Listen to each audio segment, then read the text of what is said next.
Oke, assalamualaikum warahmatullahi wabarakatuh. Waalaikumsalam warahmatullahi wabarakatuh. Baik, selamat malam Bapak Ibu semuanya.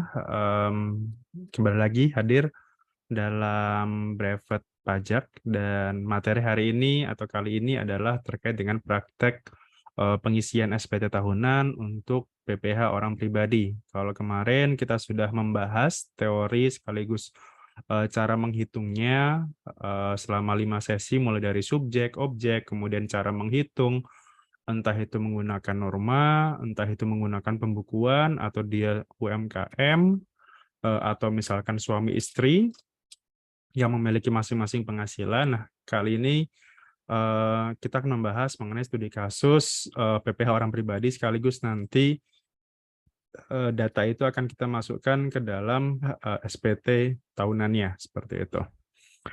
Oke, tadi sudah saya share soalnya. Ada yang sudah selesai mengerjakan? Udah Pak, tapi nggak tahu benar nggak. Oke, kita akan coba ya. Silakan jawabannya ditulis di kolom chat dulu aja, karena nanti siapa yang menjawab dengan benar dan cepat ya akan saya dapat akan dapat saldo dompet digital, GoPay, OVO atau yang semacamnya. Silakan ditulis aja jawabannya. Oke, kita akan share soalnya.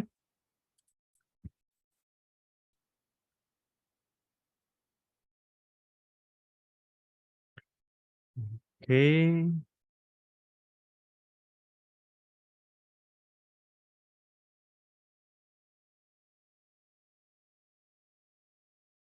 Oke, jadi di sini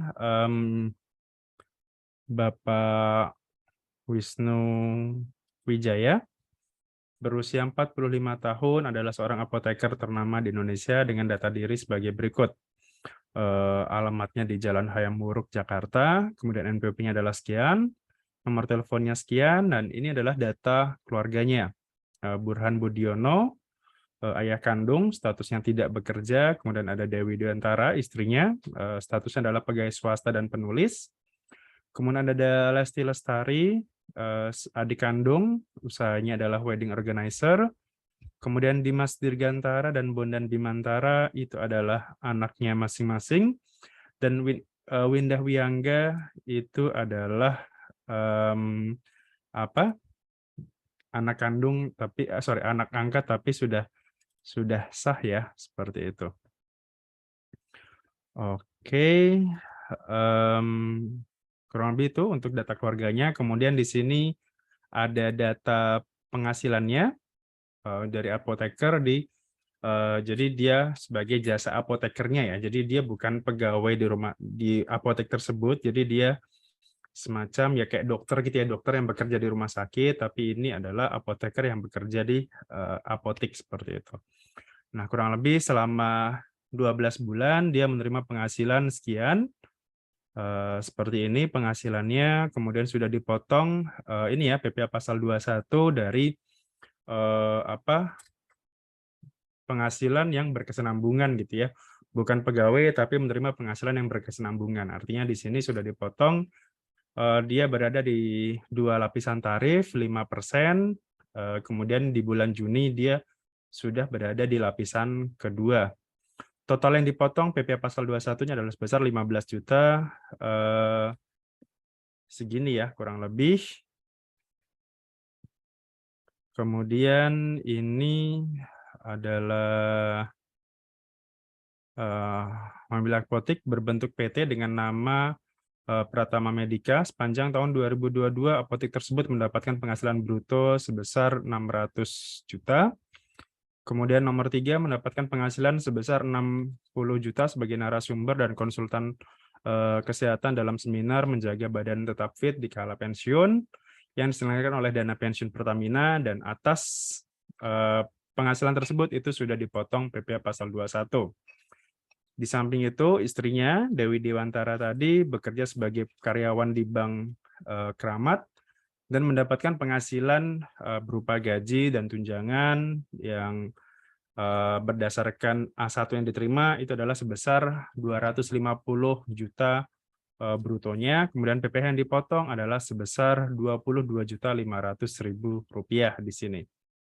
Kemudian nomor 5, jadi di sini dia ada total ada sampai 10 jenis penghasilan ya yang diterima dalam 1 tahun tersebut.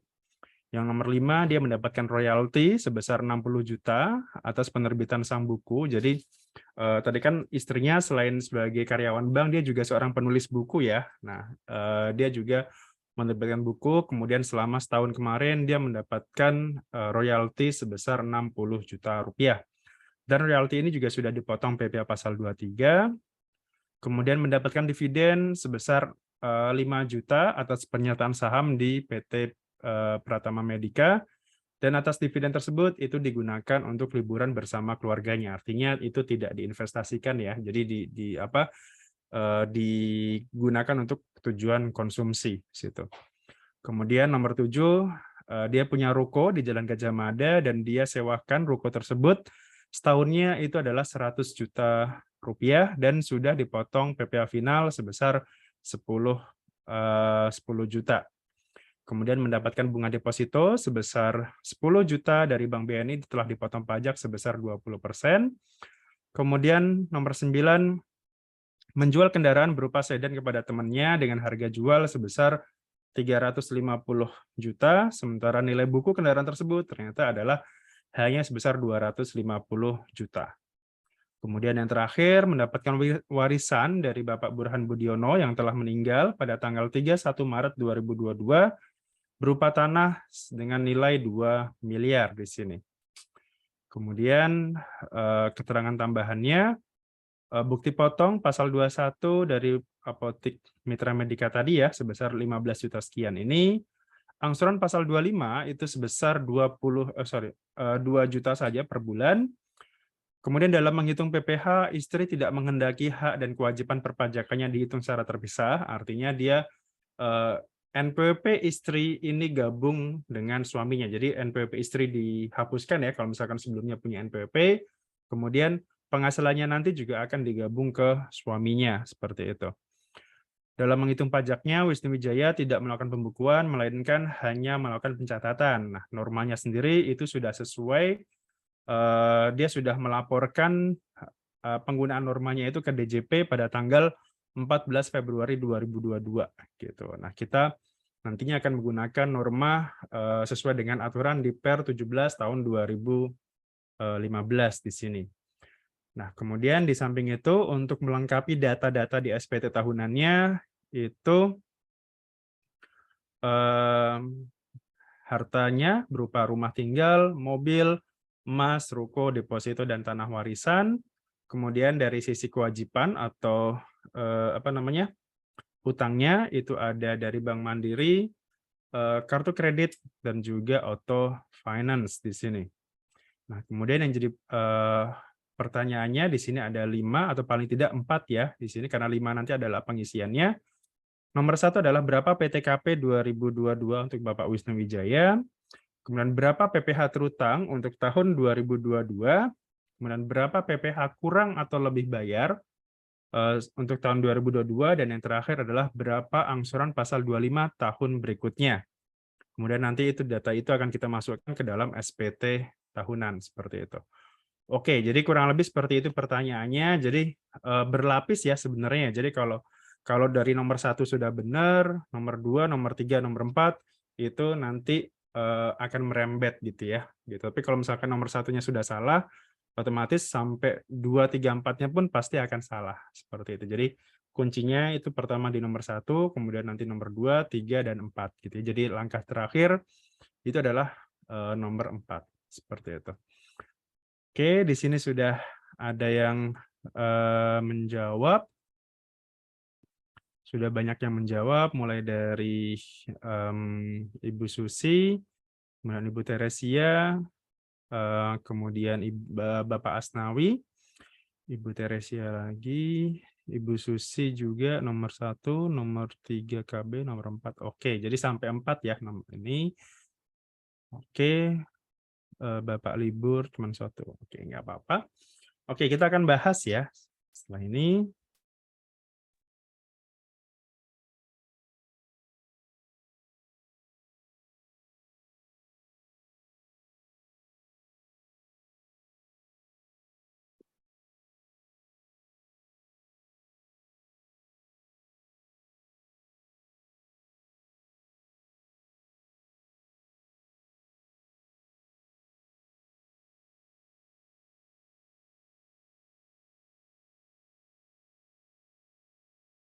oke, saya akan share Excel-nya.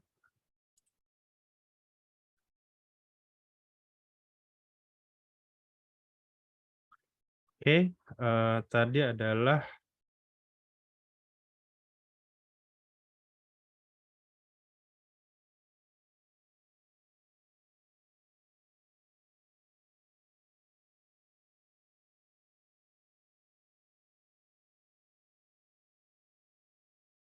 oke, jadi di sini Tuan Wisnu Wijaya di sini.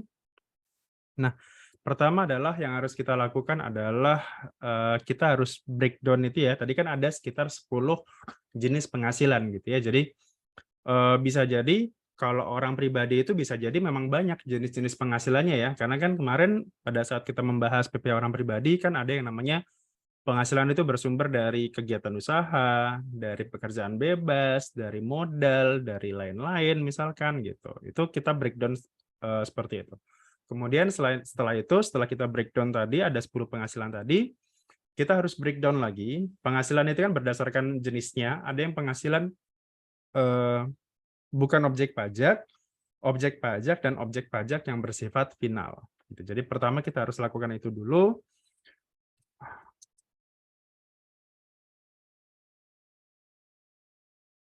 Penghasilannya, kemudian di sini kita harus melakukan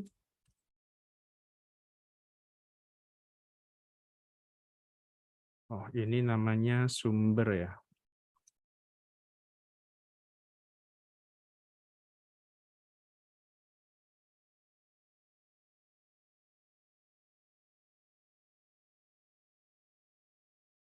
Oke. Nah, pertama adalah di sini objek pajak, kemudian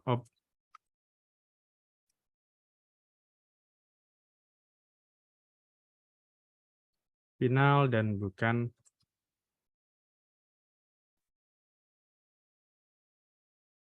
Oke, jadi di sini ada 3.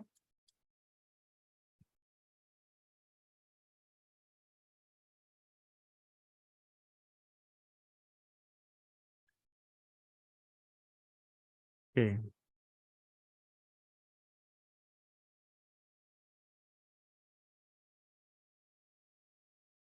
Oke, pertama kita klasifikasikan dulu sumber penghasilannya. Tadi adalah yang pertama tadi adalah di sini penghasilan dari jasa apoteker ya, jasa apoteker, kemudian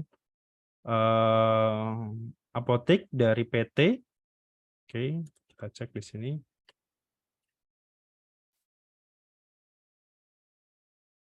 Apoteker, kemudian PT PT apa tadi? PT Pratama Medika. Kemudian nomor 5 itu dari nomor 4 itu dari 3 dulu, narasumber dan konsultan.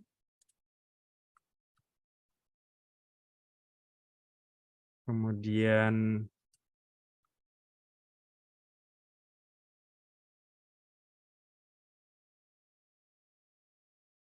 dari bank. Kemudian nomor 5 itu tadi penghasilan dari royalti. Nomor 6 dividen, nomor 7 ruko, bunga deposito, keuntungan atas penjualan dan warisan. Oke, kita masukkan. Nomor 5 tadi dari istri. Kemudian nomor 6 tadi adalah dividen. Nomor 7.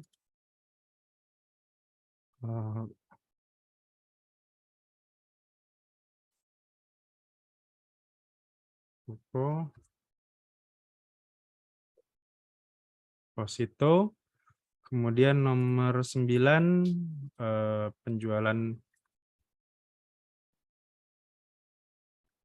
aset, dan yang terakhir adalah warisan. Oke.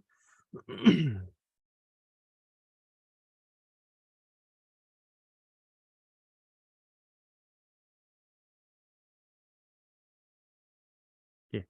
Kita masukkan angkanya dulu. Apoteker berapa, Bapak Ibu?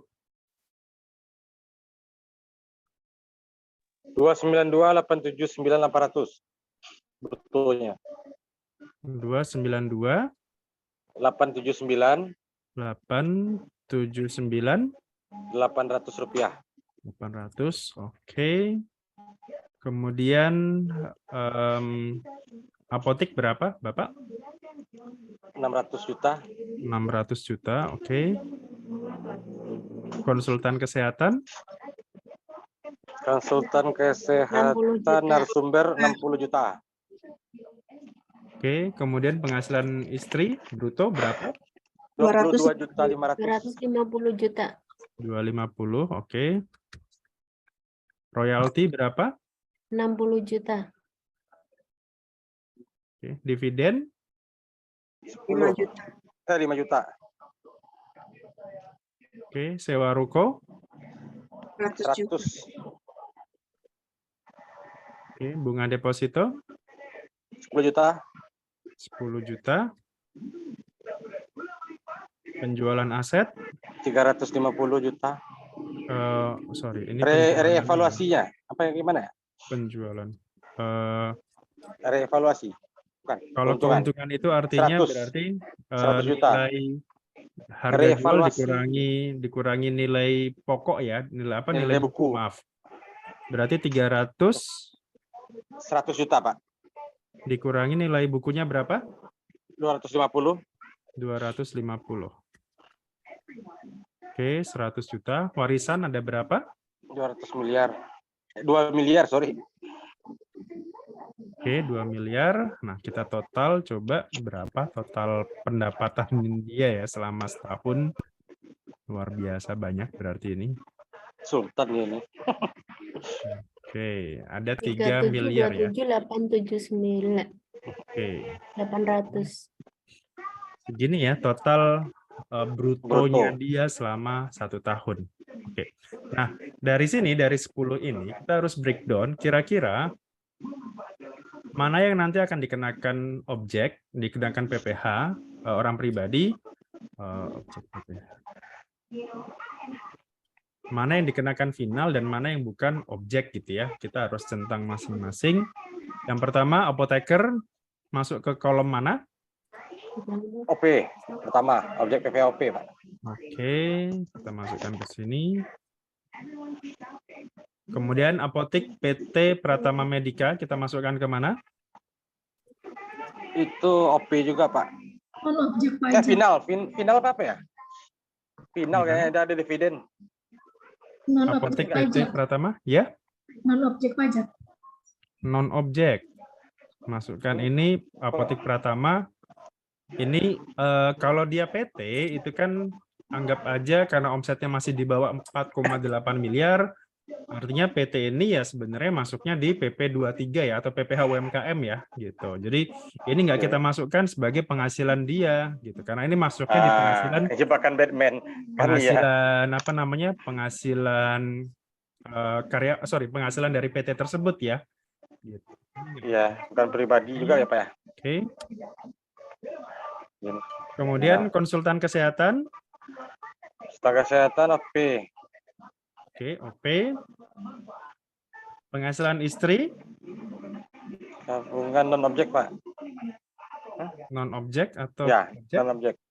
Non-objek lah. Final, Saya Pak. non-objek. Gimana? Final. Saya non-objek. Non-objek. OP. OP atau final atau bukan? Saya non-objek, Pak. Jawabannya adalah objek. Objek ya. Royalty, Final. objek. Ini ya. Objek. Royalty ya objek. Oke. Dividen final. Dividen Final. masuknya ke final ya. Dia store sendiri nanti karena itu tidak untuk diinvestasikan seperti itu. Digunakan Sewa ruko, untuk pribadi. Sewa ruko final. final, Potong oke. langsung. Bukan Deposito deposito, final. Final. oke. Keuntungan penjualan aset, Non objek apa ya? Non objek. berapa kira-kira? Di mana? 1, 2, 3. Non objek Pak. OP Pak. OP, Pak. OP, oke. Warisan, Final. Non objek. non objek. Non objek sorry. Oke, semuanya sudah masuk ya. Ini ya. Jadi, nah, kita berarti nanti fokusnya di yang objek PPH ini saja. Gitu ya. Jadi, berarti ada penghasilan dari apoteker sebagai konsultan kesehatan, kemudian penghasilan istri yang digabung tadi ya, kan dia mengendaki penghasilannya tidak terpisah. Dan kenapa dimasukkan ke suami? Karena kalau dia masuknya ke final, itu dia tidak bisa.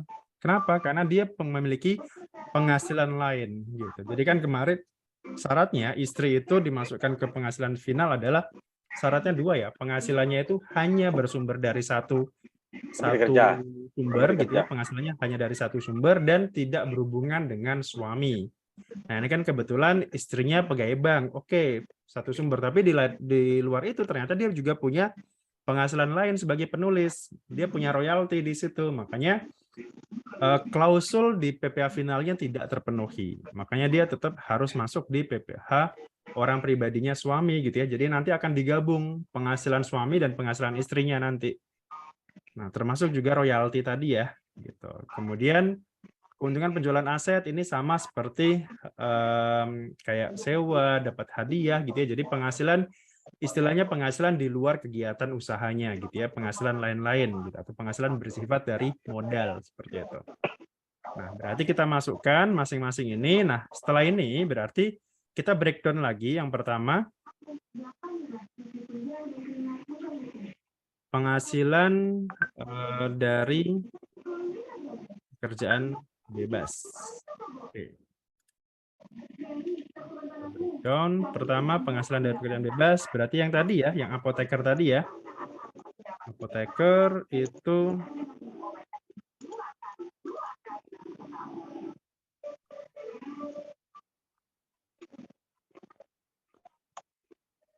penghasilan brutonya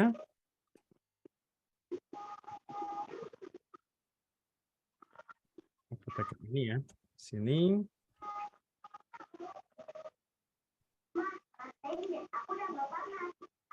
kemudian di samping itu pekerjaan bebas lagi di konsultan ini ya. Konsultan dia juga dapat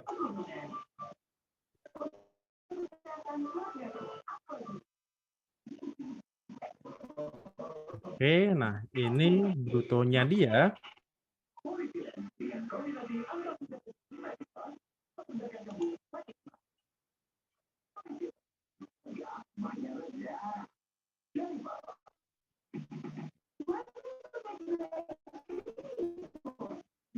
Oke, kita masukkan apoteker itu tadi adalah sebesar ini dan konsultan kesehatannya adalah sebesar ini.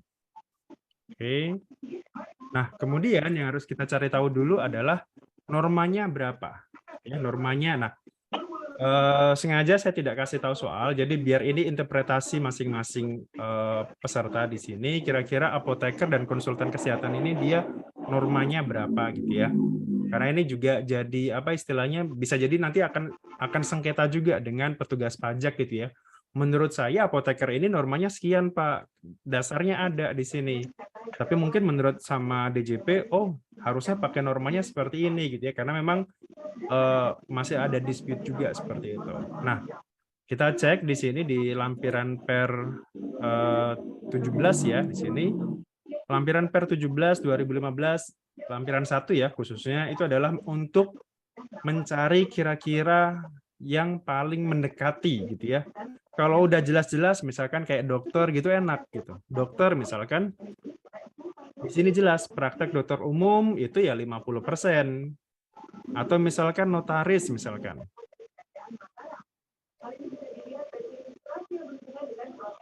Notaris jelas 51% gitu ya, atau jasa hukum, notaris, mungkin PPAT dan sebagainya, mungkin jelas gitu. Atau akuntan misalkan. Jelas juga 50% gitu ya di sini, 50%. Tapi kalau kita cari di sini ya, apoteker nggak ada. Jadi apoteker itu nggak ada. Apotik misalkan itu ada, tapi lebih ke perdagangannya, bukan sebagai jasa. Nah, kalau misalkan medis, banyak ya, di sini ada jasa medis dan sebagainya. Kalau mau lebih sempit lagi, misalkan jasa medis, misalkan, ya ada. Nah, kalau saya, ini juga bisa ini ya, bisa, makanya ini dispute juga antara wajib pajak dengan petugas pajak. Kalau menurut saya yang paling mendekati ya, yang paling mendekati itu adalah di sini, jasa pelayanan kesehatan yang dilakukan oleh para medis. Nah, di sini kebetulan tarifnya berbeda ya. Jadi kan kemarin ada 10 ibu kota lain dan daerah lain gitu ya. Nah, 10 ibu kota itu berarti yang paling kiri ini, 29. Nah, kalau kita lihat definisinya, kelompok ini mencakup kegiatan perawatan kesehatan dan pengobatan fisik yang dilakukan oleh para medis, seperti jasa perawat, bidan, dokter mata, fisioterapi, optometri, hidroterapi, speech terapi, siropodi, homeopati, dan seterusnya ini, dan sebagainya. Jadi, akupuntur dan sebagainya. Gitu ya. Nah, sementara kalau kita balik lagi ke definisi dari apoteker itu kan ya semacam orang yang bertanggung jawab gitu ya, atau orang yang memiliki keahlian dalam meracik obat-obatan seperti itu. Maka kalau menurut saya ini yang paling mendekati. Tarif ini atau persentase ini yang paling mendekati ya dibandingkan dengan jenis-jenis jasa lain. Karena yang lain itu lebih ke kayak tadi ke apotiknya gitu, bukan ke jasanya, bukan ke jasa apotekernya seperti itu. Ini yang paling mendekati ya, ini nanti kita akan pakai angka 29%. Kemudian tadi selain tadi kan ada konsultan kesehatan ya. Nah, kita coba cek di sini. Konsultan ada banyak, konsultan pariwisata tidak, konsultan transportasi juga tidak. Konsultan, nah ini mungkin lebih jasa profesional ilmiah dan teknis lain yang tidak dapat diklasifikasikan di tempat lain gitu ya. Kita coba di sini, atau kita coba cari yang lain dulu. Jasa pendidikan, bimbingan, dan konseling swasta, misalkan konseling bisnis, konsultan pajak. Gitu. Jadi kalau konsultan pajak, dia seperti ini, konsultan ya, jasa dan konseling swasta gitu. Jadi kalau konsultan Berarti psikologi masuk konseling swasta, Pak? Kenapa? Psikolog atau psikiater? Bisa, di ya? sini kan ada ya pengembangan kepribadian dan seterusnya, konseling gitu ya. Nah, itu bisa dimasukkan ke sini. Nah, berarti ini ya, kita bisa pakai angka ini juga ya, konsultan bisnis, konsultan kesehatan tadi kan termasuk. Kita coba kira-kira yang lebih mendekati konsultan yang 30% tadi, ataukah yang ini?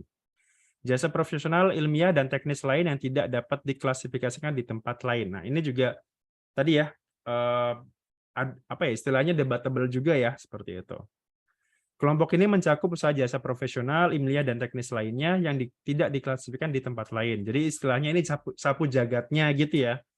Seperti jasa konsultasi ilmu pertanian, agronomis, konsultasi lingkungan, konsultasi teknik lain, dan kegiatan konsultan selain konsultan arsitek, teknik, dan manajemen. Konsultan ini, kelompok ini juga mencakup kegiatan yang dilakukan oleh agen atau perwakilan atas nama perorangan yang biasanya terlibatkan dalam pembuatan gambar bergerak, produksi teater, hiburan, atau atraksi olahraga, dan sebagainya. Nah, jadi ya tinggal kita lebih cenderung ke yang mana gitu ya, apakah konsultan yang ini ataukah yang tadi ya gitu. Kalau saya cenderungnya karena ini lebih ke sapu jagatnya, berarti ya kita pakai angka yang ini aja ya, 32% tadi. Jadi tadi ada 29 dan 32%. Nah, itu kita masukkan ke Excel-nya di sini. Apoteker tadi pakainya yang 29 ya, karena dia di ibu kota Jakarta ya, di ibu kota, dan yang ini adalah 32%. Nah, berarti penghasilan netonya ini kita kalikan yang ini. Oke, kemudian ini juga sama. Penghasilan bersihnya berarti kita jumlahkan.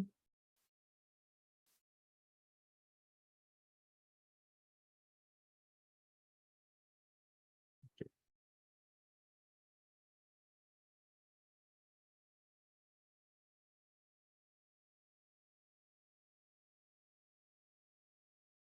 Ini tadi ya. Oke. Nah, pertama ini ya, kita sudah cari ketemu angka ini.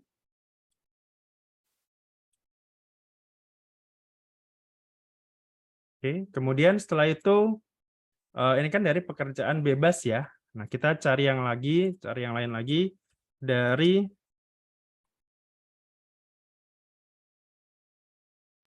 Pak, boleh bertanya, Pak? silakan. Kalau di soal kan sudah dipotong PPh 21 ya. Apakah itu dinormalkan lagi apa gimana ya nanti? Iya, Pak. Karena kan tadi kan dia sebagai jasa istilahnya pekerja bebas. Jasa Jadi pekerja penghasilan bebas. netonya itu harus tadi kan penghasilan bruto ya. Yang 29 bruto. ini kan baru penghasilan bruto. Nah, kira-kira Bruto. kita harus cari tahu dulu netonya sebenarnya berapa gitu. Neto fiskalnya kira-kira berapa? Ini kan penghasilan neto fiskal. Oke. Siap, Pak. Lanjut, Pak. Oke, nah kemudian penghasilan dari istri. Penghasilan dari pekerjaan tadi berarti penghasilan yang dari istri ya. Ini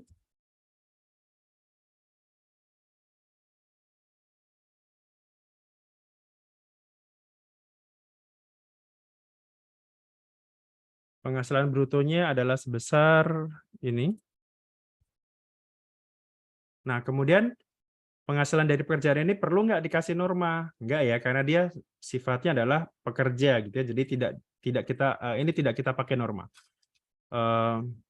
Pengurangnya kalau di soal itu tadi adalah 6 juta ya. Di sini pengurangnya 6 juta, penghasilan netonya adalah 244 ini ya. Oke. Pak, Ya. itu yang mau pakai yang agak ganjil itu, Pak.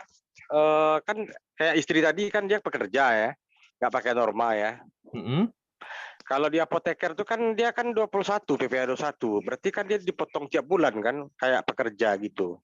Apakah kena norma lagi apa gimana itu maksudnya? Nah itu Pak, makanya kita harus, ini kan studi kasus ya, jadi Ya, kita pakai cara yang paling, bukan cara, kita pakai yang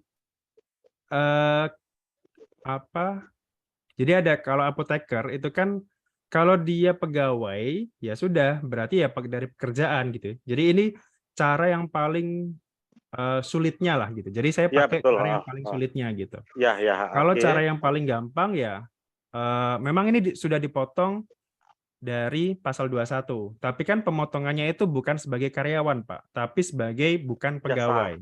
Jasa. Pegawai Jadi, ya.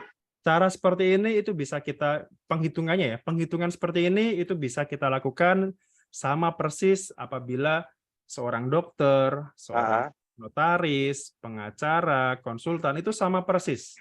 Yang membedakan adalah hanya di persentasenya normanya saja. Oh, di presentasi norma ya. Ya, jadi makanya kalau misalkan kalau saya ngasih studi kasus, ini tinggal soal ini tinggal saya ubah-ubah saja. Ini saya tinggal ubah-ubah saja. Kasus ini misalkan apoteker. Besok di tempat lain misalkan saya ngajarnya ini sebagai dokter atau sebagai notaris. Tapi secara umum caranya sama. Jadi yang harus kita cari tahu adalah sebenarnya alur penghitungannya itu seperti apa. Ya, pemahamannya itu yang penting bagi kami, Pak. Iya, jadi sebenarnya jadi mau diubah apapun jenis kegiatannya, mau diubah apapun jenis penghasilannya, tapi kita sudah tahu nih Basic menghitungnya sudah tahu. Nah, dengan cara tadi, pertama kita harus generate dulu. Ini penghasilannya masuknya ke OP, final, atau ke objek.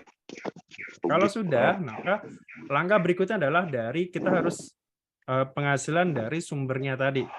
Pertama dari pekerjaan bebas, dari penghasilan, dan juga misalkan nanti dari modal gitu ya di sini. Siap, Pak. Oke, Pak.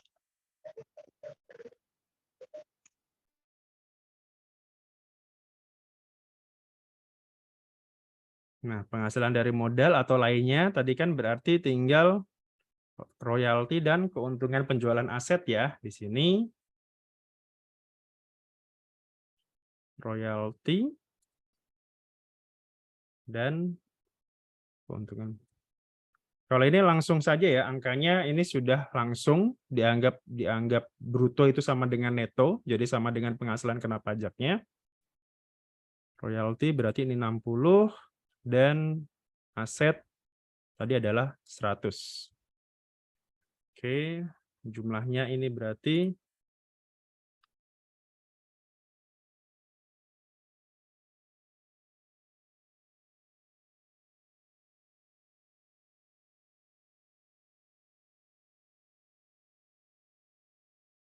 oke, sudah ketemu semua ya. Jadi penghasilan dari pekerjaan bebas, dari pekerjaan, dan juga dari modal. Tadi sudah ketemu 1, 2, 3, 4, 5. Ini tadi 1, 2, 3, 4, 5. Sudah semuanya ya. Nah, berarti ini kita coba totalkan semua. Berarti, jadi langkah berikutnya adalah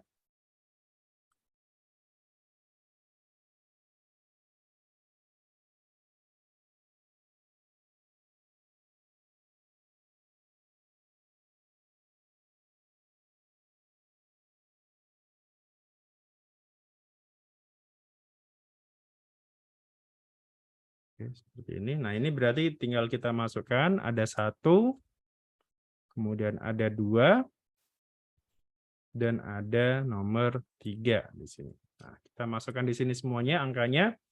Dari pekerjaan bebas tadi adalah angkanya ini ya, yang netonya. Kemudian dari pekerjaan ini, dan dari modal adalah ini. Oke, jumlahnya berarti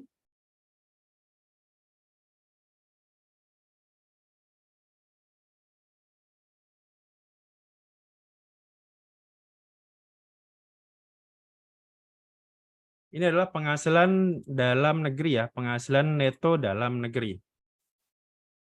Oke, nah setelah penghasilan neto dalam negeri, setelah ini berarti kita langsung kurangi dengan PTKP ya, karena sudah neto di sini.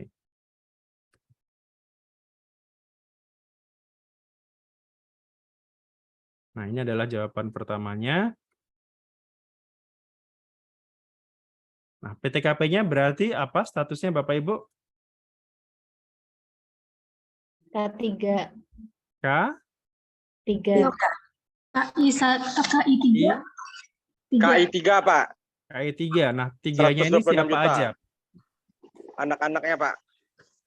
Pertama, Di luar desainer apa? Desainer apa tadi penulisnya? Wedding organizer. sekarang kita cari 3 itu siapa aja yang ditanggung? Istri Dimas Digantara, Bondan, Winda. Dimas, Bondan, dan Winda. Winda. 3 ini ya? Ya. Oke, ada jawaban lain? Ini status si Bondan sih nggak tahu. Tapi dari tanggal lahirnya bisa dianggap masih pelajar atau masih di bawah umur ya berarti. Oke. Ada tanggal di situ. Tanggal lahirnya adalah 18 Juni 2022. Ya, di bawah. Berarti Artinya kan dia adiknya masuk Dimas. tanggungan nggak? Masuk, Ayah Pak. kandung ayah kandungnya masuk ya? Ayahnya udah Ayah meninggal, kandung Bu. masuk, oke. Ayahnya Masuk, tapi udah ya. meninggal. Dimas dan Winda. Ayahnya udah meninggal, nggak masuk lagi. Ayahnya meninggalnya di bulan Maret 2022, Pak. Ya. Artinya Oh, dia Maret. waktu awal Masih tahun. ikut ya? Kan Iya, Oh, masih masih ikut ya? kita balik lagi ke aturan umum PTKP ya. PTKP itu adalah yang dilihat adalah posisi di tanggal 1 Januari 2022. Oke, siap Siapakah yang Pak. ditanggung pada saat itu? Burhan Budiono masih hidup, artinya masih bisa ditanggung. Lesti Lestari adik kandung enggak ya, karena dia Enggak. menyamping. Dimas Dirgantara posisinya sudah masih jadi pelajar, artinya masih bisa kita tanggung. Bondan Bimantara, dia lahirnya di 18 Juni 2022. Artinya, di tanggal 1 Januari, Bondan ini belum lahir. Oh iya iya iya. Ya kan? Artinya ini belum bisa kita tanggung. Kemudian Windah Wiyangga baru Angkat. diangkat Anak angkat. sebagai anak angkat di tahun 2020. Artinya posisi 1 Januari 2022 ini masih jadi tanggungan ya, artinya boleh ditanggung. Artinya yang ditanggung itu berarti ayah kandung ya, ayah kandung tadi, kemudian Dimas, kemudian Bondan, Windah. Dimas dan Windah. Ya, jadi KI3. Tetap KI3, hanya penanggungnya yang berbeda ya. Gitu. Jadi di sini 54. Kemudian istri ya, karena kenapa istri juga ikut? Karena tadi jadi fair, penghasilannya digabung, maka PTKP-nya juga ikut digabung gitu. Maka PTKP-nya juga ikut 54 juta. Kemudian tanggungan 3 tanggungan ya. Siapa aja itu? Ayah, Iya. Burhan, ayah, sama aja Pak Burhan, Dimas ya, Dimas, dan Windah. Oke. Oh, sama tambahan lagi ya, kawin. 54,5. Tanggungan berarti oke. Saya coba ini sedetail mungkin ya, jadi biar nanti Siapa? Mantap. itu bisa dilihat gitu ya, jadi tidak sampai lupa lagi. Nah, berarti ini totalnya kita jumlah semuanya 26. 126 ya, 126 juta. Ini adalah jawaban yang nomor 1 ya, seperti itu. Oke, setelah ketemu penghasilan tidak kena pajak, maka ini adalah penghasilan berutang. Kenapa ya? PHKP ya, saya lebih suka menyebutnya ini. Nah, berarti penghasilan kena pajaknya adalah yang tadi ya, 500 ini dikurangi dengan PTKP. Oke, hasilnya adalah ini. Ingat ya, penghasilan kena pajak itu dia ribuan ke bawah ya. Jadi boleh kita angkut di sini.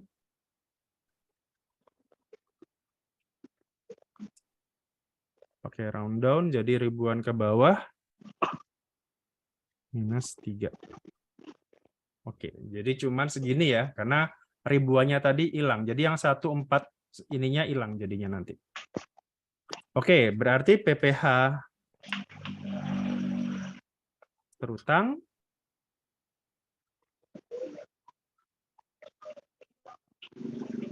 orang pribadi terutang. Nah, berarti di sini kita berada di lapisan berapa? Berarti nanti kedua, di ketiga. 5%. 15 ya. 15. Plus, kemudian 25. 5. Benar ya, di lapisan ketiga ya. Ini Ya. berarti 60.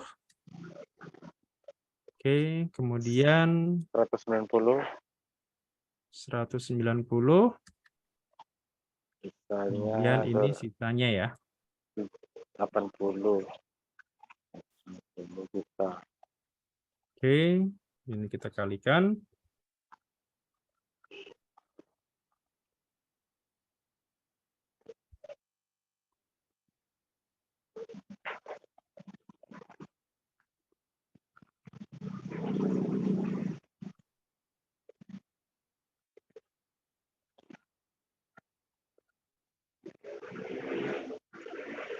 Oke, ini adalah pajaknya.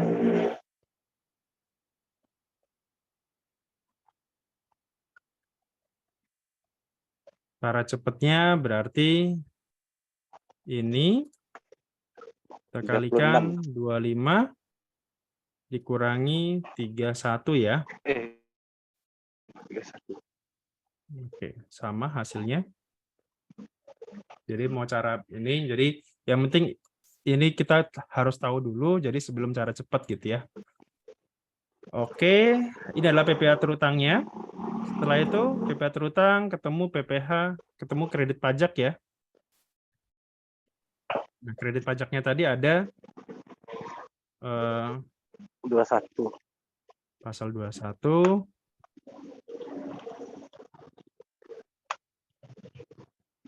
Pasal 23. Pasal 21 atas dari apotek ya, dari apotek tadi sebesar berapa tadi? 15 juta. 15 ini ya? Ya. Berapa? 15?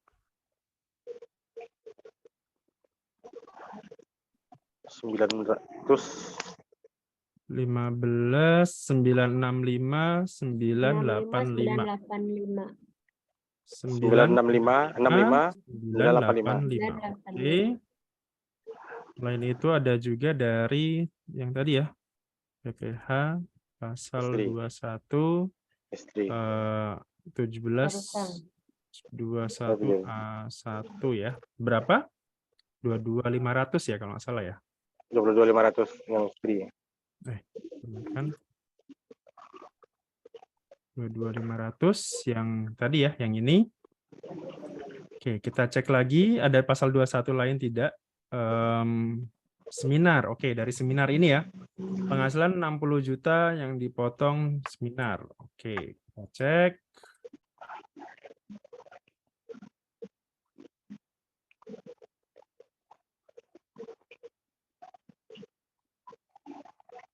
Berarti kalau ini dipotongnya 60 juta tadi ya. 60 juta yang mana tadi ya? Atas. Royalti. Royalti apa seminarnya? Sebelum yang seminar yang ini ya, 60 juta ini. Ya.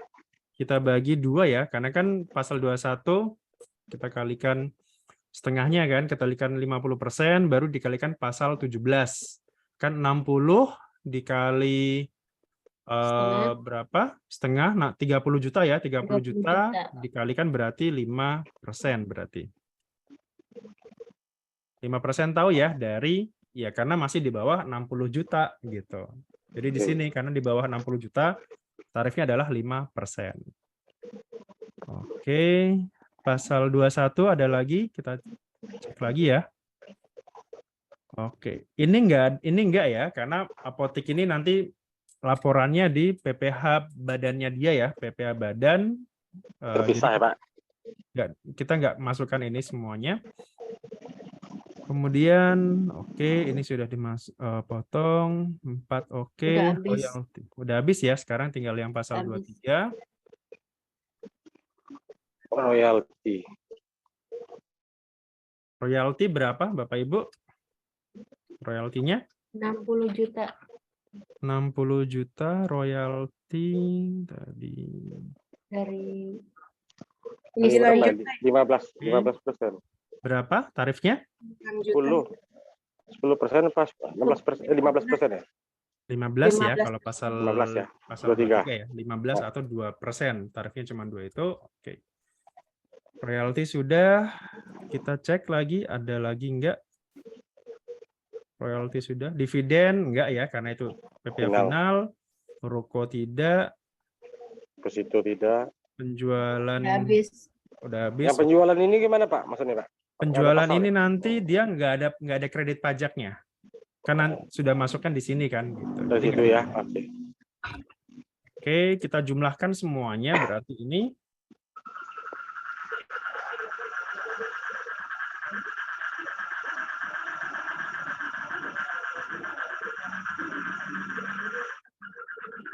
Oke, terus PPh yang masih Harus dibayar sendiri.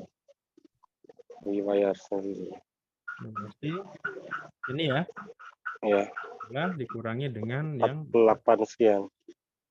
oke, kemudian PPh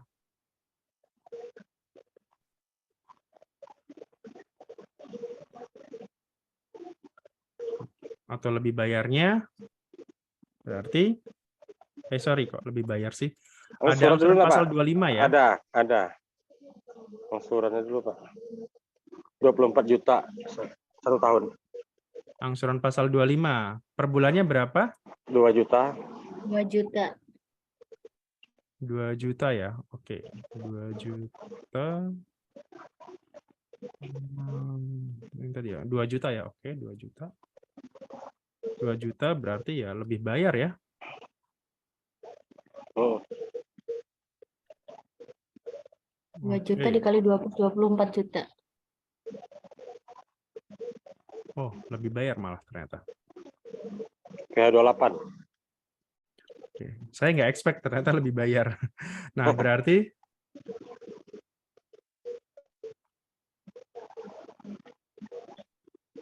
15 juta dibagi 12. 15 juta ini ya, 567. ini Pak. dibagi 12. 12. Oke, jadi tadi PTKP-nya ini nomor 1 jawabannya, terus nomor 2 PPh terutang, terus nomor 3 dan nomor 4. Ada yang benar? No, correct. Beda norma. Belum selesai. Di norma. Nomor 1 benar. Nomor 1 Tapi orangnya salah. Oke. Ada yang normal, ada yang kurang. Oke, ini salah. Oh. Ini kebanyakan ya berarti ya. Kalau misalkan saya cuma 1 juta kayaknya benar. 1 juta aja. 1 juta ya oke lah ya, masih kurang bayarnya 3 juta kalau di sini. Cuman kalau tadi karena lebih bayar jadinya ya udah jadinya ini 12 juta. Berarti tabel harta dan kewajiban di situ hanya untuk pengisian SPT ya, Pak ya? Iya, itu hanya untuk SPT saja, nggak ada hubungannya. Oh. Berarti walaupun dipotong, kalau yang pekerjaan bebas tetap kita harus hitung ke norma ya, Pak? Benar. Karena kemarin di contoh-contoh kemarin belum dipotong ya, Pak ya? Di dokter apa itu Budi itu apa kan belum ada, 21-nya belum ada kan? Ada itu pemotongan dokter, itu pemotongan sudah dipotong pasal 21 itu ada di contohnya. Oh ya sudah. Oh iya. Ada apanya ya, kredit pajaknya. Iya. Oh, Faris di-share yang Excel-nya bisa, Faris. Gimana? Ya, kemarin juga Excel-nya belum, Pak. Hitungan ini tolong di-share. Oh ya, ini pasti saya kasihkan nanti. Tenang aja. Yang kemarin juga, Pak, yang Kemarin apa itu? lupa belum. Yang mana ya? Yang hitung-hitungan apa? Yang kayak gini juga? Itu belum ya? Belum. Oh, oke. Belum. Yang masih PTKP apa ya? UMKM yang sudah. Oke. Nanti setelah ini akan saya kirimkan. Oke. Sampai sini kira-kira yang normanya ini kebanyakan karena angkanya berapa? Maksudnya, Pak? Normanya tadi ada yang salah karena norma? Saya pakai 20%. Bisa hitung norma, Pak. Oh, 20% normanya. Kayak 50. Oh, ada yang 50. Wow. Kasihan nanti bayar pajaknya gede kalau itu. Karena ya sebenarnya beda ya, Kalau dokter oke lah itu 50%, tapi kalau apoteker itu ya dia bukan dokter, dia istilahnya jasa penunjang kedokteran kan sebenarnya gitu. Pak Faris, boleh bertanya nggak berhubungan dengan apoteker atau dokter tadi? Semisalnya ada kalau di daerah kan biasanya kan orang berobat ke bidan ya. Bidan atau kayak perawat yang bisa memberikan apa ya biasanya pengobatan kepada rakyat tapi bayar gitu kan, tanpa BPJS lah. Jadi mereka itu kan membeli obat juga sebagai pedagang eceran berarti kan jatuhnya. Jasa dokter dan obat terpisah kan, Pak? Kalau kayak bidan tadi kan sama, Pak. Bidan tadi kan kenanya sama kayak paramedis ini. Jadi dianggap sama dengan apoteker juga tadi. Itu kan untuk jasanya. Kalau untuk obatnya gimana, Pak? Apa kan biasanya mereka kan Jual obatnya. iya, mereka kan ada obat, kasih obat nih. Ini mungkin jasa segini ya. Kalau mereka breakdown sih, saya pertanyaannya begitu. Kalau ya apa sebenarnya kalau kayak apotek. Kalau apotek itu kan sekedar dia memang benar-benar jual obat kan gitu. Dia nggak ada jasa di situ. Ya, tapi kan di situ kan ada tadi Pak, PBF Pak, pedagang besar farmasi atau eceran. Iya, kalau itu masuk ya. Kalau makanya kalau perdagangan ya silakan Pak pakai UMKM bisa, pakai norma juga bisa, silakan gitu. Oh gitu. Iya, kalau misalkan Ya. apotek gitu ya. Ya berarti kan misalnya ada klinik, misalnya istri Pak Faris nih bidan, tapi dia praktek di rumah mandiri, ya kan? Tapi orang berobat karena mungkin panas atau diare atau apa kan, terus jasanya mungkin 50.000, ya kan? Atau obatnya 100.000 misalnya atau 50.000 juga, itu kan terpisah itu. Kalau di norma dia nggak bisa dipisah Pak, dia total brutonya berapa yang diterima. Brutonya, jadi nggak ada lagi Ya, kan makanya kenapa ada norma, karena ya tadi karena kalau nyata-nyata jasa ya silakan aja itu pakai pembukuan gitu. Kalau mau lebih gitu. fair ya silakan pakai pembukuan. Jadi yang benar-benar yang kita terima ya hanya jasanya aja itu sebagai pendapatan bersih kita. Yang obat segala macamnya ya itu sebagai biaya gitu. Itu kalau pembukuan. Tapi kalau pakai norma ya sudah pendapatan brutonya dia berapa ya langsung kalikan norma gitu. Karena dianggap digabung aja ya. 29%. Artinya berarti ada sekitar 71% itu sebagai biaya. Oh gitu Pak. Jadi dianggap 71%-nya itu adalah biaya, yang 29%-nya itu adalah pendapatan bersih gitu. Oh gitu pemahamannya ya. Ya, termasuk juga bidan tadi ya. Bidan misalkan kalau dia praktek sendiri di rumah, ya kenanya tarif seperti ini norma kalau dia pakai norma gitu.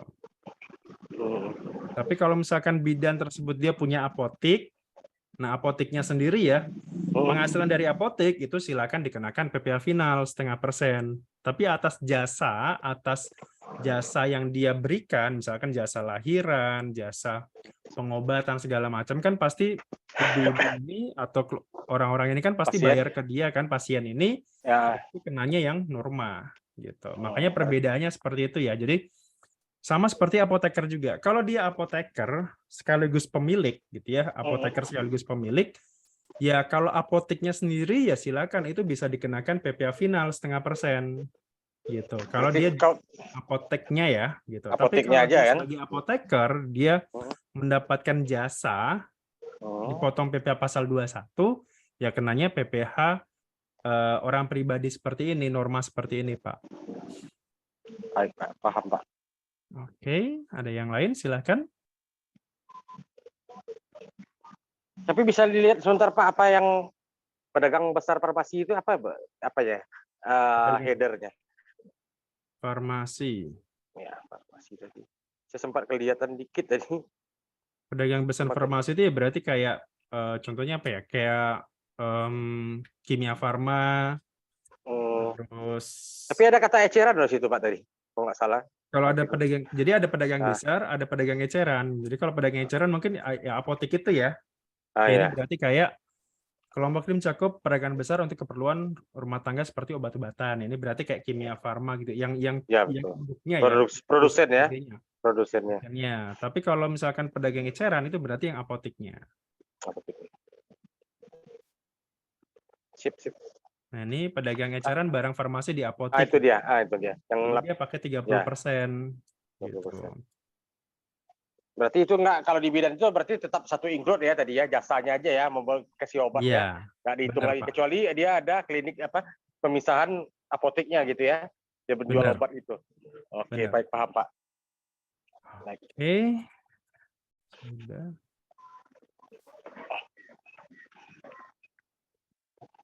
Nah, saya save dulu takut lupa.